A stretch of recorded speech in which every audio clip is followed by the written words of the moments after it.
You will not disappoint us today, Sarah. The words came from somewhere in the shadows of the chamber. You will not disappoint Lasagna. No. I clasped my hands together to stop their careless trembling as I deepened in breathing. I held that breath and stared at my reflection in the mirror propped against the wall.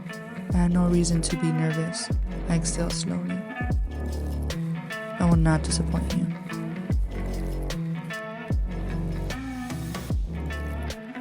Hey guys, it's Alana here. And Nat. And welcome to the Odd Page Podcast. So Nat has been moving. Yeah, and my head's been like everywhere. And I ran over here and totally forgot my mic. But it's okay because she's loud. I'm very loud, so. Yeah, it'll be fine. My voice will project to the microphone. Perfectly fine. Yeah, it will.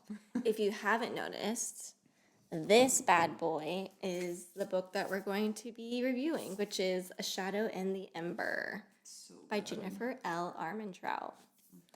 It was so good. I gave it 5 stars. I gave it 5 stars too. It was just such an easy read. Like, I couldn't put it down. It just was like action, action, action. I remember Elena had told me how this is one of her favorite authors and how she writes like so smooth and like how it was like an easy read. And then like she told me to read it and I was like, oh my God, you're so right. Do you want to tell them? So easy. Do you want to tell them what you said? What did I say? I'll remind her. She said, I remember it's better than Fourth Wing. I died. I was like, wait, say that again? Say that again? No. Let's be honest. What she did was she was like, what did you say? What did you say? I almost had a heart attack. Yeah, it was something that needed to be recorded, and I wish that we were like the Kardashians and had like cameras on us all the time because it was perfect. Yeah. So good. It was so funny. Such a good reaction. It's just because I did not expect that because Natalie is a diehard Fourth Wing fan. I know. I'm like kind of the opposite on her viewpoint of it. This writer is so good. I have to say, so this is the prequel for Blood and Ash. Blood and Ash series was good in the start. The first 2 was really good, and then it just fell off the bandwagon. Like, I don't know what happened. I think she got bored of the series or something, and it just fell flat. But this series, I think I really loved the characters, and they could have like stupid conversations, and I think I would still enjoy it. Yeah, I haven't read Blood and Ash. I have the book, but I haven't read it yet. But I'm kind of glad that I didn't read it because I like get to read the prequel first. And see like the backstory. Yeah, but even though my friend told me, she's like, you should read Blood and Ash first. What do you think? I mean, the author hasn't said anything about the order, so I think it doesn't really matter, to be honest, because they're both kind of similar, but different in a way. Yeah. And like this way you get the backstory First. Honestly, like I am not one of those people that are like, no, you have to start this one first. You can't do that. Like, I'm just like, if you want to, like, yeah, do it. Like, who cares? There's no rules. Well, technically, if it's a prequel, then it's meant to like be read first, no? But that's why it's called a prequel. She made the Blood and Ash series first. Yeah, but all the authors do that. Didn't Sarah J. Maas do that too? No, she meant it to be in that order, but people read the prequel first, but she meant it to be on like the third. Like, you're supposed to read the first 2 books and then the Assassin's Plane. I don't know. I don't get it, but whatever. I'm fine with it. I'm enjoying it. I'm hooked. I just haven't touched it in like a week because I've been moving. Yeah. But I recapped it for the podcast, and I was just like, I need to keep reading. Yeah. I'm just like, what? Why did I stop? So Nat's on the 2nd book right now. I am finished with the series so far. The 4th book, which is the last book, is going to come out in May, which I do think the 3rd book kind of did leave it to where you could leave it at that, because it was kind of like a pretty good ending. But because I love the characters so much, like I could see myself reading the 4th book. I wonder if since it ended that way, if the 4th book is going to be like a dud. I don't know. It could be like filler, or it could be... So the ending of the 3rd book, I feel like the 4th book could be so much action. because there's so much that had happened Yeah. without spoiling it. Yeah. I can't wait. So if you haven't read this already and you're intrigued, this is about a consort named Sarah.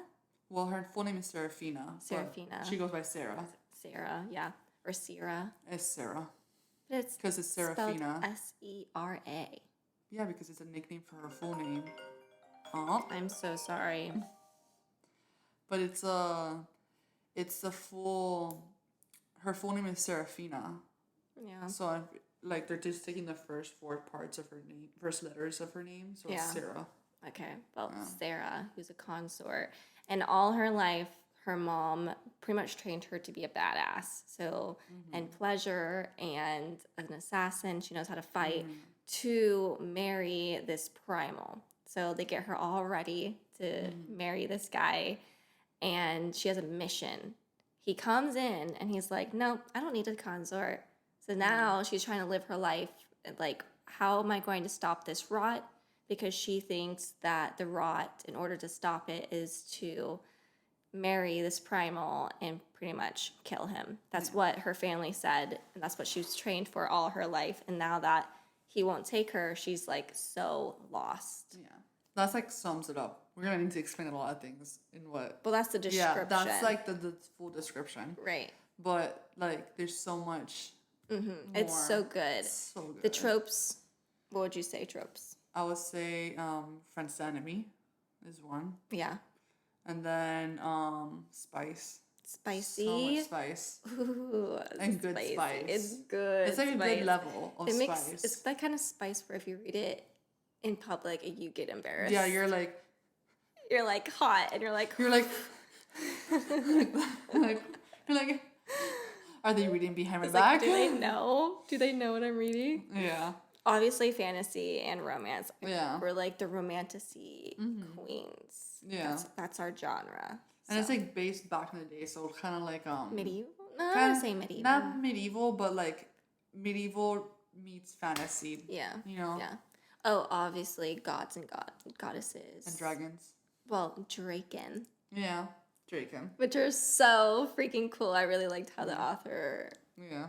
like introduced. Well, technically they were creatures. dragons that were turned into humans. and Which then are now turned called called Draken. Draken, So yeah, they're dragons that can turn into people, guys. Yeah.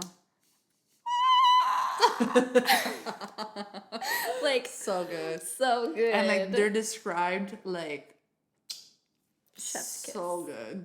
So good. I love it. So if you haven't read it, I would now leave the podcast because I don't want to spoil you. But it's so good. But if you don't care about being spoiled like me, continue to listen. But if you want to read the series, leave now. I don't know how people can get spoiled and then still read it. Me. I don't know. You haven't read the one that There's some spoiled you. I know, but there's some things. Like if I'm really into a series, like if it's the first book, I'm okay with being spoiled. You get me? Mm-hmm. But if it's like a third book in a series, like what we're trying to tell me, I'm like because like I don't wanna be spoiled, especially how good the book is. Yeah. So good. Yeah. So good. It's so good. I think Sarah and Ash is my favorite couple. Like top three. Oh yeah. From all the books I've read. Yeah.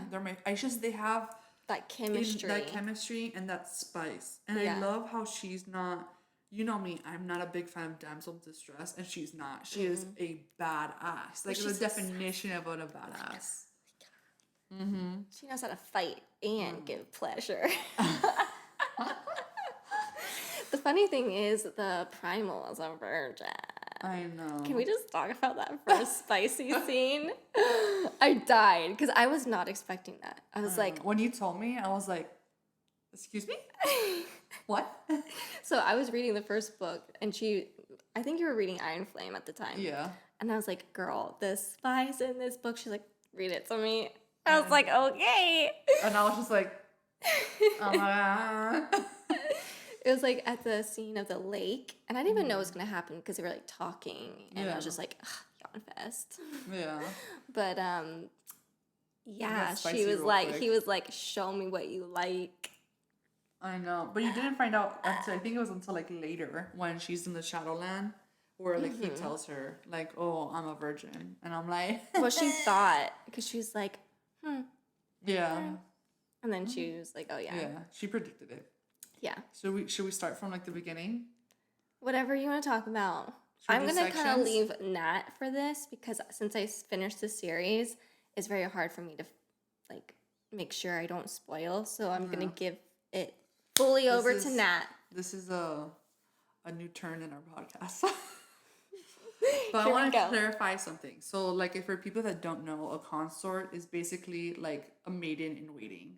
So, someone, let's say Elena is a king, and I am betrothed to her. That is basically like what a consort is. Because if you don't know what a consort is, you're gonna assume. So it starts off that she did mention about the mom, that the mom had trained her to be this, but I also want to clarify how her dad struck a deal. So their land, since he's king, is technically rotting, and that's what Elena meant by the rot. So plants are dying, the grass is dying, crops and farms are dying. So basically, after a couple years, they're not going to have enough food to feed their civilians. So the dad strikes a deal with the god, well, not god, primal of life, which there's a difference between a primal and a god. I'm going to stop in the beginning really quick and explain that. Because when Elena tried to explain this to me, I was like, huh? Well, they should know what it is. Yeah. Primal is like the top guy. Gods are like their little minions. That's how at least I see it. So dad strikes a deal with Primal of Life at the time, and he gives him, was it his first daughter or his last daughter? First daughter, right? So his first daughter to be betrothed to him. Dad got super depressed, killed himself. Mom took it in her hands to train Sarah. But Sarah grew up her life is really sad. Can we talk about that weird dynamic though? So he promised his first daughter to the primal of life. Then he was like, oh shit, I regret this. I want to take it back. Couldn't take it back, so he killed himself. And then the mom was a complete asshole. Because I think she blamed Sarah for him like killing himself. But if that's like your partner that you really, really love and you made a child with that person, I just don't understand how they could Some people are not meant to be parents. But then she married this asshole. Well, I guess he wasn't really an asshole. He wasn't really an asshole. It was his nice. kid that was an asshole. And like loved him. And was like, oh yeah, he's gonna be a great king and da da da da. It's like, no. Yeah. She's supposed to be the queen. But then it doesn't make sense to me. I know.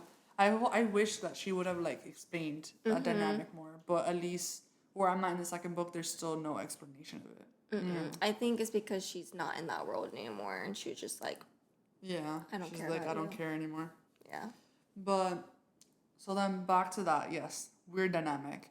So in that sense, like Elena said, Sarah's basically has no love. Like she is casted away. Her step siblings get like the lavish rooms, and she gets like a small room with just a bed and a dresser. And no one in her world, I mean, not her world, sorry, but in her kingdom knows who she is. Yeah. She is technically supposed to be queen because she has the bloodline of the last king. So technically she should be ruling, and her mom should be stepped down. But yes, she's in the shadows, and she has to do the dirty work for her mom. Yeah. So no one, since she's the chosen one, the way that you're picked as chosen is that you're born with a birthmark. I think it's a moon, right? Like on the collarbone. Oh, yeah. She had it on the back, I think on her back, shoulder or something. I don't know. It was like somewhere in this proximity. Yeah. So then if you're not listening, shoulder area. Yes. So then that's how she's chosen. And since she's chosen, no one's supposed to know who she is, which is weird because I can't say it because that doesn't spoil the second book. But I was like, does this mention the first or second book? So then, whatever, she ends up having, I think his name is Sir Holland. And Sir Holland, that trained her to be an assassin. Her knight, which, love him. He kind of was a father figure to her. Yeah. Which was nice. Like, he always worried about her. he always told her, like, you're meant for great things, blah, yada, yada. And then the only other nice person to her was her stepsister, Stepsister. her stepsister, scissor. I keep saying scissor, probably because she's a Stepsister. lesbian. Oh my god. Are you thinking about scissoring? No, that's what lesbians do, don't they? But that's what you're thinking about? No, but I'm thinking about because in my mind I'm like, oh, like when I think of Ezra, which is her name, I think lesbian because I was shocked to find out that she was gay. I was like, oh, you like, I think her name is Moran or something like that. Yeah. So then that's the only other person that like loved Sarah. And they had a good dynamic because Ezra always wanted to help the kingdom, and then Sarah did the dirty work for her. Out of love. Well, because she's an assassin and she's a badass and she don't take no shit. No shit for no one. She does whatever she wants. She's like, well, now that I'm not a consort anymore, I'm going to go to the pleasure house and I'm going to give my virginity away. Yeah. I love that. I was like, you go, girlfriend. Like, yeah, no man needs to wait for that. Yeah. So the reason that the prime, so they like set her up and put her in a shawl or whatever. And To like gift her. She's basically naked. You can see everything in the shawl to gift her to the primal king. And he comes and he's like, I don't want your piece. Yeah. And she was like, and then her mom slapped her or something like that. And like everybody hates her. But Sarah doesn't tell them that he's like, yo, I don't want you. Peace. So they keep doing it. Like, I think they did it like 3-4 more times. Yeah. But yeah, Sarah becomes a bad. She's like, fuck it. Like, I don't care. I'm going to do me. And she goes and she's like, I don't have to hold my virginity anymore. And she goes to a brothel, technically. Yeah. Can we talk about how she meets Ash? Or That's what should we was nice. say Nyktos? Nyktos? I like Ash. that. Yeah. Same person.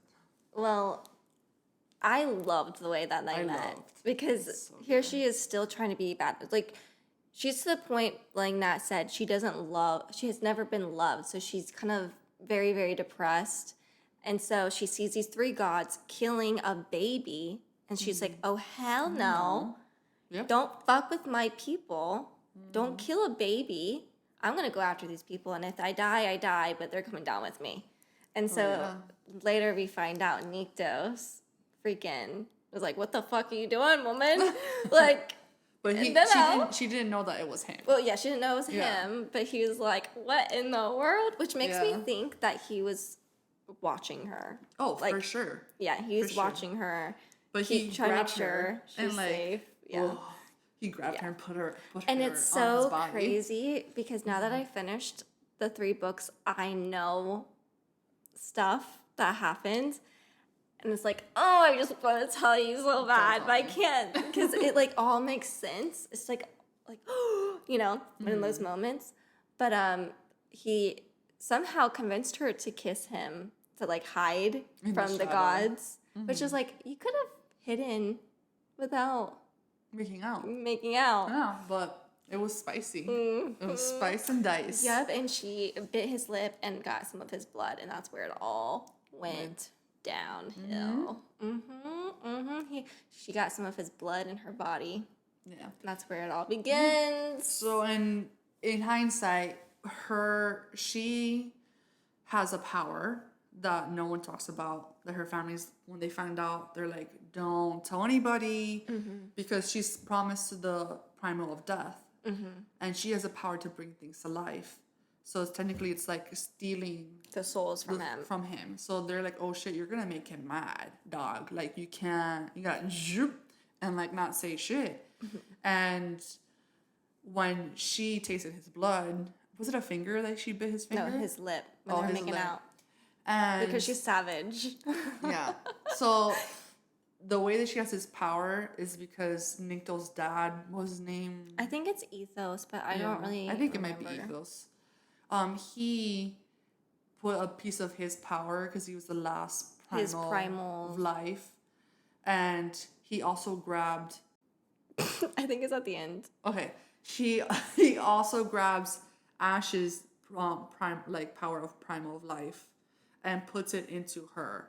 Yeah. So technically, she is the only primal of life, and it's just like deep down in her soul. Yeah, which they find out this like way towards the end of the book. But his blood activated it. Yeah. And it's like, hello, I'm here now. Because it was his dad. Yeah. It's, you know. So technically his dad was a primal life. His brother got jealous because of a woman, because he's a vagina, and stole his powers, and now they flip-flopped.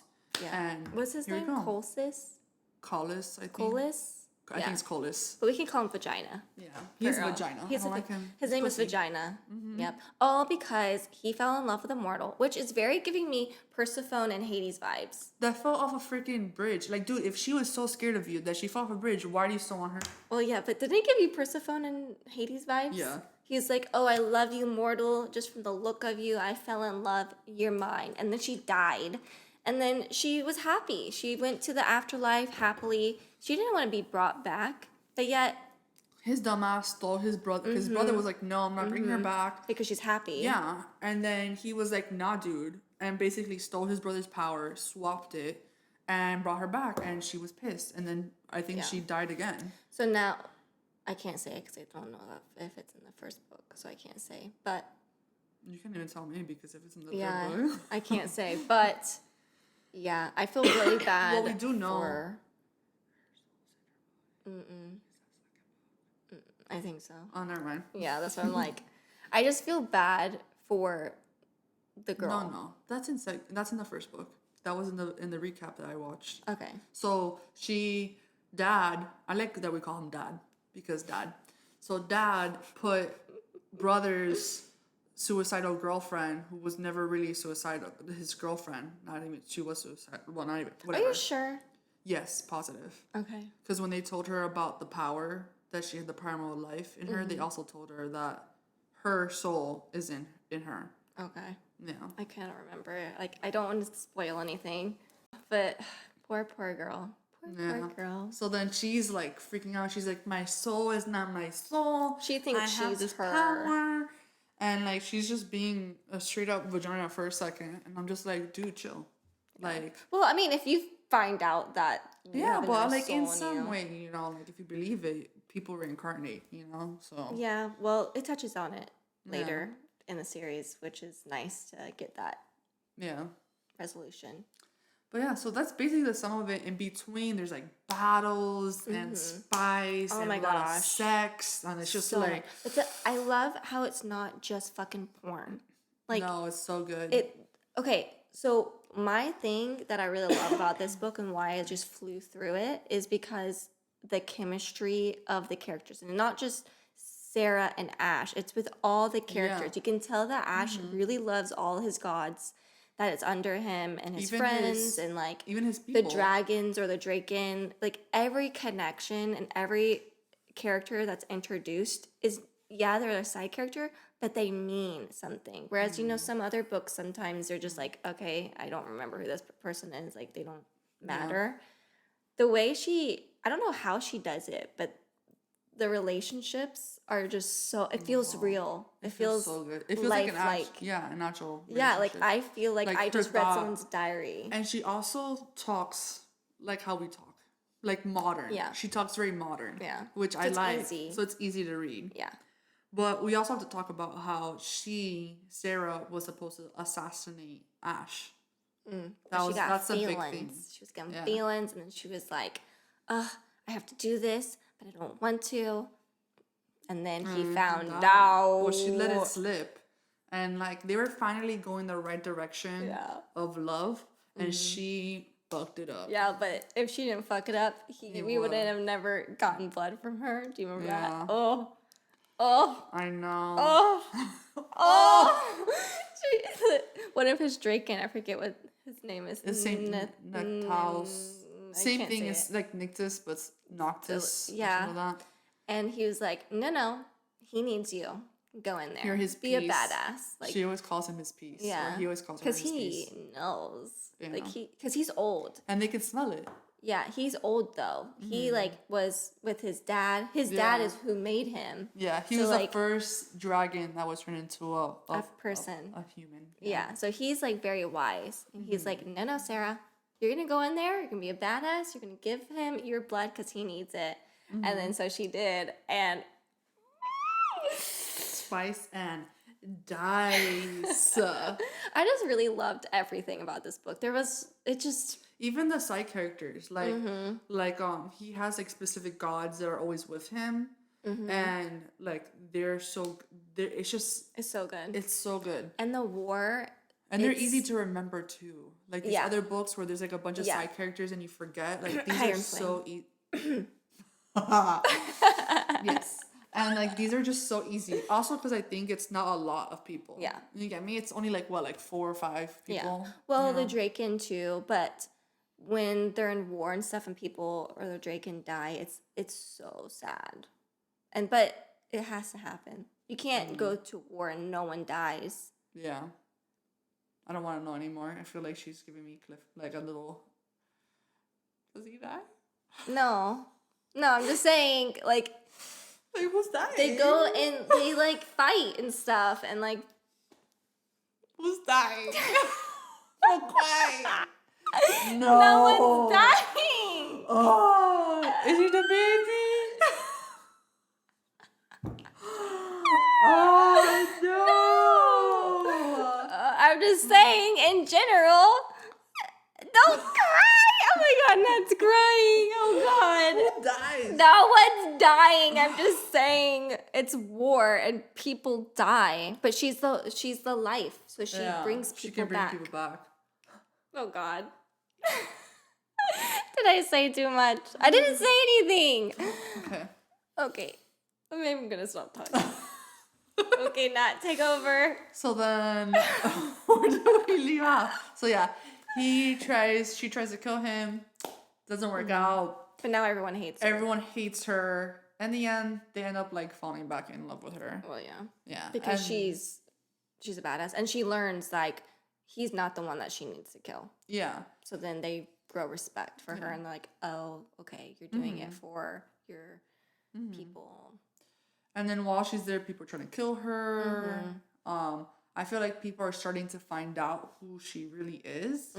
And that's why people are trying to kill her. And then as well as Ash is trying to hide her from people. Because he doesn't want people to find out who she really is. Because then they'll try to come and take her away. And then also, this is the one thing we're going to have a conversation about. How supposedly he can't love her. But this niggy, alright? This guy, like, you can full on tell that he loves her. Full on. Like, there's no ifs or buts, alright? No ifs or buts. And tell me how I knew. We can pass that because this face that she's giving me, I don't want to know. Well, so we're changing the subject right now. You find out in third book. Okay, I don't want to know. I'm not even looking at her. I'm looking at the camera. So we're changing the subject. Also, tell me how I knew she was primal life. I told Alina. I was like, dude, I have a feeling that, like, first of all, she's not fully though. Yeah, I know. But when we didn't know that he was like the primal of death, I told Alina, I was like, he's primal death. I just know it. I just know that he is. And Alina looked at me like, and I was like, oh yeah, I know. And then since she was all ahead, I'm like, dude, before I find out, I was like, she's a primal life. I know it. And now this is when I'm gonna come in and say the prophecy because this is what gave it away to me. Do you want to read the prophecy? You can read it. Okay. You want me to read it or you want to read it? However you prefer. Whatever. So it goes from the desperation Here, get close. From the desperation of golden crown and form of mortal flesh, a great primal power rises at the air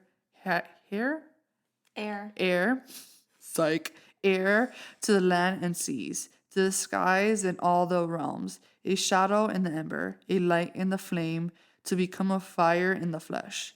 When the stars fall from the night, the great mountains crumble into the seas, the old bones rise from their swords besides the gods. The false one will be stripped from glory until two born of the same misdeed, born of the same great and primal power in the mortal realm. A first daughter with a blood full of fire and fated of the once promised king, and the second daughter with blood full of ash and ice, the other half of the future king. Together they will remake the realm as they usher in the end. And so it will begin with the last chosen blood spilled, the great conspirator? Conspiration? Conspirator birth from the flesh and fire of the primal will awaken, and the hairbringer and the bringer of death and destruction to the land gifted by the gods. Beware, for the god will come from the west to destroy the east and lay waste to all which lies between. So this prophecy does go into the other series. It says everything you need to know. Well, yeah. But It gives it all away. if you read the other series and then listen to this prophecy, it's like, yeah, you already like. Because the fact that it was like, where is this part? Where it says. Also, I'm sorry, my camera shut off. I don't know what's. It gets hot and it turns off, and I'm sorry. It's okay. But where it says the false won't be stripped of glory until two born of the same deed, born from the same great and primal power in the mortal realm. A first daughter with the blood full of fire fated for the once promised king, and the second daughter with full blood of ash and ice, the other half of the future king. She's gonna be fucking pregnant. And her child, which is probably a female, is gonna be the primal of life. I fucking call it. Alright. When I read the second book or the third one and I tell you that it is, I'm just letting you know that I freaking called it.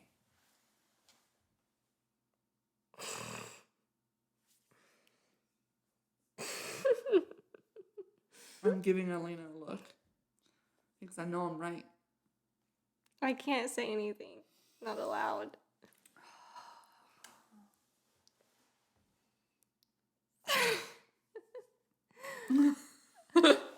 But I do have to say, it does make me want to reread Blood and Ash series just because I want to see these characters again.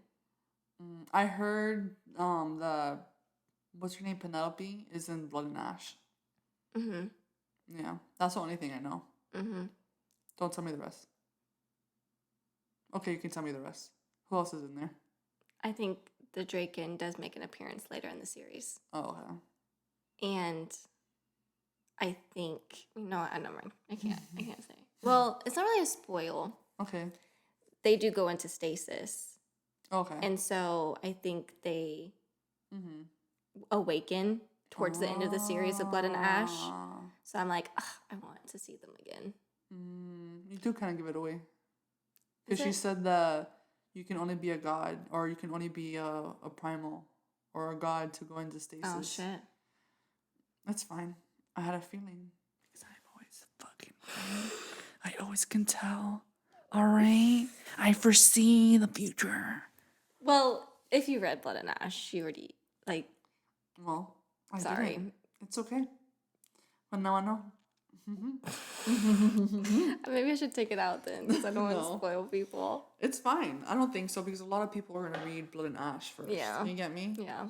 I'm just the only weirdo that's reading a Shut Up Ember first. So how far are you? You're like 60% in the second? I'm 60% in the second book, and I cannot. I can't wait until we just finish the series, and then we can talk about everything. I know. Because... I know. So... Me too. I'm excited.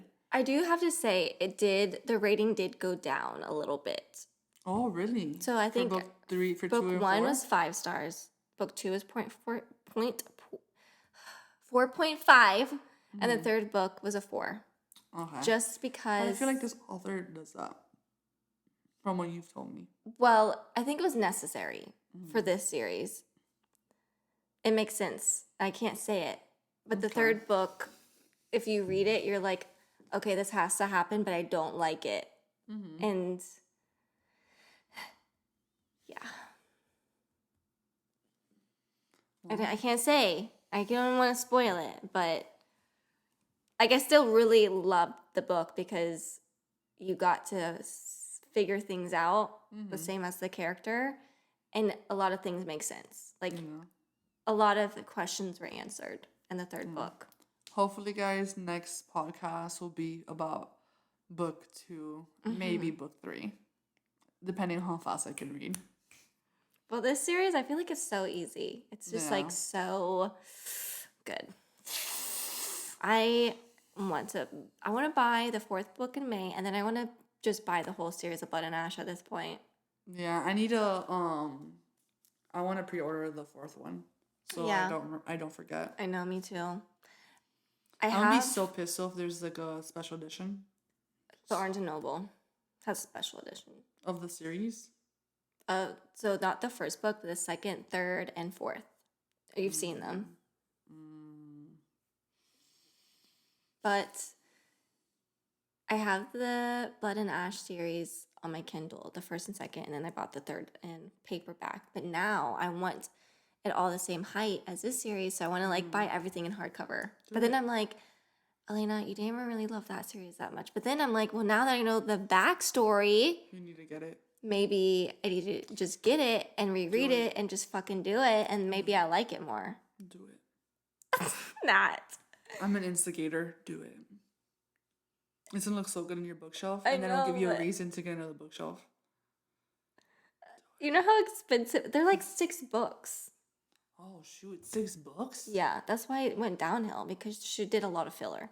Which book did you stop? The 3rd. Oh, you're missing 3 other books? Oh shit. Because there's a lot of filler.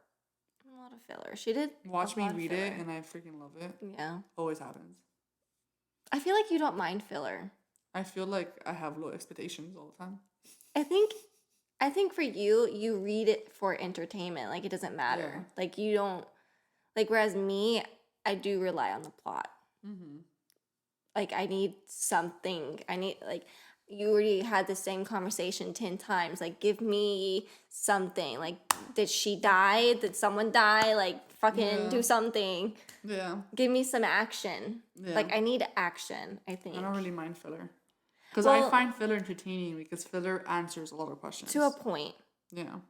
There's some filler that's If a bad. whole book is filler, Yeah, I know. and then the last chapter is like finally something happening, I'm like, dude, Yeah, like... I am fine. I feel like I already got spoiled. Like, I know so much. I know. At this point, there's no point of you reading it. I know. Because I know everything. You don't know the last part. I didn't tell you the last part. Can I just tell you? I feel like you're not going to read it. You can clip this part out if you want. Should we just end it? Yeah, let's end it, and then I'll tell you. Okay, guys, thank you so much for listening in / watching. And if you are watching, I'm so sorry for our video. Maybe one day I'll get enough money to upgrade the camera. Or, you know. It is what it is. Yeah, it is what it is. Yeah. All right. Peace. Thanks for listening. See you on the next podcast. And the next odd page. Bye. Bye. Ding, ding.